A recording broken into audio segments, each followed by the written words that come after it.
Nyonya Rumah di Udara. Kalian tahu nggak itu julukan buat siapa? Julukan buat profesi apa? Pramugari. Sebenarnya kalau kita dengar kata pramugari, itu adalah pekerjaan yang dulu dianggap sebagai pekerjaan yang ngapain ada profesi ini gitu kan. Terus juga dari berita-berita yang beredar, pernah beberapa kali ada pramugari yang tercemar namanya karena ada beberapa oknum yang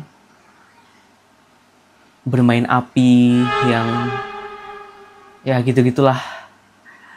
Jadi pramugari yang emang tulus menjalankan pekerjaannya itu kayak, waduh kasihan banget bro. Kalau gue pribadi sih gue suka ya sama profesi pramugara-pramugari karena ngelihat mereka tuh bener-bener kayak orang yang profesional banget. Gue udah melakukan penerbangan beberapa kali, gue bener-bener respect sama mereka karena kerjaan mereka tuh sebenarnya nggak gampang ya. Untuk daftar untuk jadi pramugara aja tuh tesnya gila, harus bisa bahasa Inggris, harus bisa berenang, harus ngerti segala alur pesawat gitu kan, alur penerbangan. Jadi gue respect.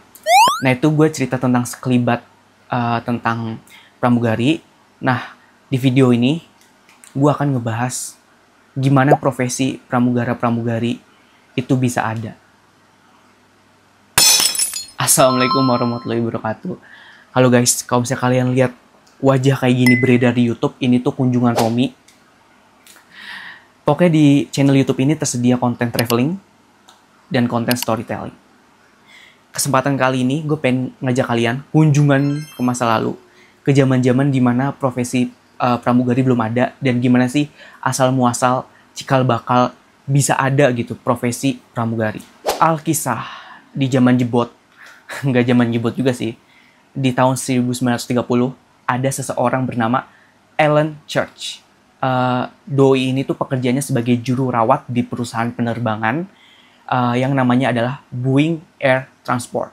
Tapi kalau zaman sekarang udah berubah jadi United Airlines. Nah, singkat cerita, Ellen Church ini itu kayak doi request sama direksi perusahaan penerbangan tersebut, Boeing Air Transport yang ada di Amerika sana. Doi kayak request, "Bang, tolong dong coba kali ya, kalau misalnya di penerbangan nanti di dalam pesawat ada pelayan-pelayan yang ikut terbang.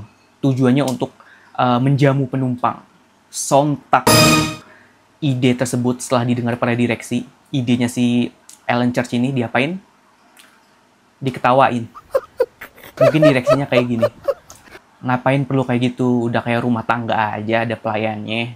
Nah, seiring berjalannya waktu, ada nih benak-benak muncul, pemikiran muncul kayak gini. Kayaknya iya sih, bener sih, butuh pelayan di dalam pesawat, butuh pelayan saat penerbangan. Mereka mulai mikir kalau misalnya penerbangan itu, berada di pesawat itu, apalagi kalau berjam-jam itu, membosankan. Paling cuma bisa lihat awan, bisa lihat langit. Dan itu pun kalau misalnya lu duduk di window seat, kalau duduknya di kayak di aisle seat, lu cuma bisa bengong doang jir. Itu bisa dibilang sebagai alasan pertama ya. Alasan kedua, penumpang baru.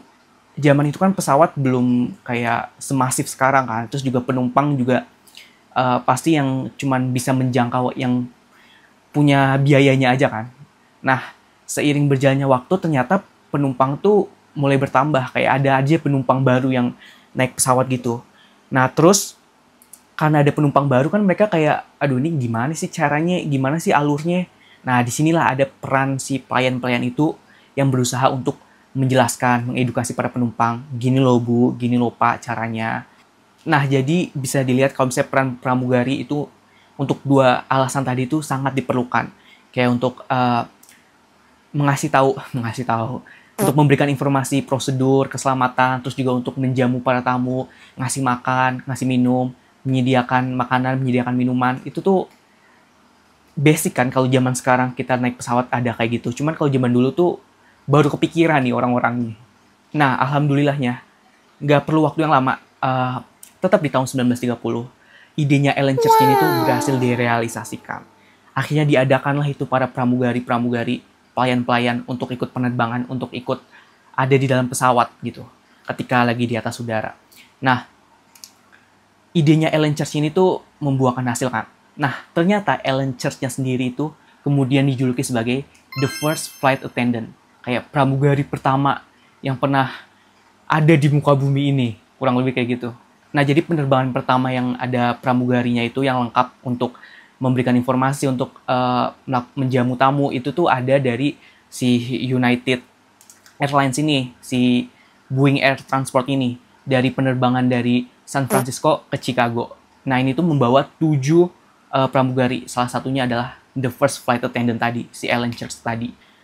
Nah, itulah awal mula adanya profesi pramugari di dunia ini kan. Nah, habis ini tuh dari Amerika Serikat terus menyebar ke berbagai penjuru dunia, termasuk negara kita, Indonesia.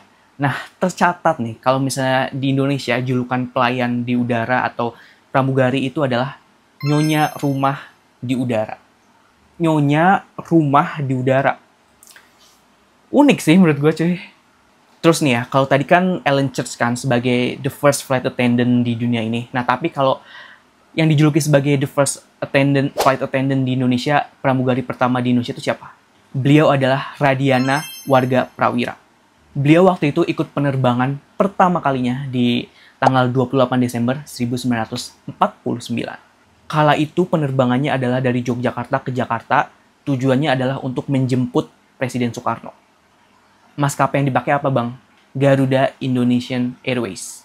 Alhamdulillah pembahasannya sudah berakhir. Semoga video singkat ini bisa sedikit menambah pengetahuan kalian tentang dunia aviasi, dunia penerbangan, terutama tentang profesi pramugari. Nah, kalau misalnya kalian ada request, kayak gue harus kunjungan masa lalu ke zaman apa lagi, gue harus bahas sejarah apa lagi, komen aja komen. Kalau misalnya gue ada ilmunya, gue bisa research-nya, insya Allah bakal gue buatin video YouTube-nya. Nah, seperti biasa, di video kunjungan Romi selalu ada sisipan doa. Nah, kali ini karena temanya flight attendant, pramugari, gue kayak pengen ngasih doa buat siapapun kalian yang nonton video ini, yang lagi berjuang, lagi pengen jadi pramugari, pengen jadi pramugara, pengen kerja di dunia aviasi. Semoga mudah-mudahan emang ada jalannya. Mudah-mudahan emang kalian ditakdirkan bernasib baik bisa bekerja di bidang itu.